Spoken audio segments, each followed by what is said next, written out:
vosaltres, soc la Tracy Hunt i avui farem l'experiment. Que vaig prometre als biberonencs i biberonenques. El rellotge de iode. Prepareu el vostre lápiz. Comencem! Per fer aquest experiment prepararem dues dissolucions, A i B.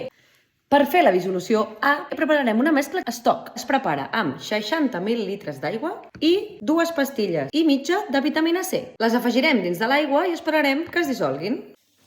Doncs ara agafarem un vas de precipitat i hi afegirem 30 ml d'aigua destil·lada, 5 ml de tintura de iode i de la mescla stock només n'agafarem 5 ml. I observeu què passa.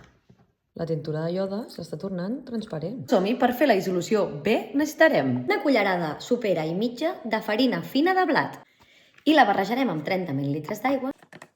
Doncs ara posarem a bullir 500 ml d'aigua. Sempre ho hem de fer amb ajuda d'una persona adulta. I quan estigui bullint ja afegirem la mescla de midó. Quan ja tinguem la nostra mescla de midó feta, esperarem a que es refredi. Podem començar la dissolució B. Agafarem un altre vas de precipitats. Afegirem 20 ml d'aigua oxigenada, 30 ml d'aigua i 2,5 ml de mescla de midó.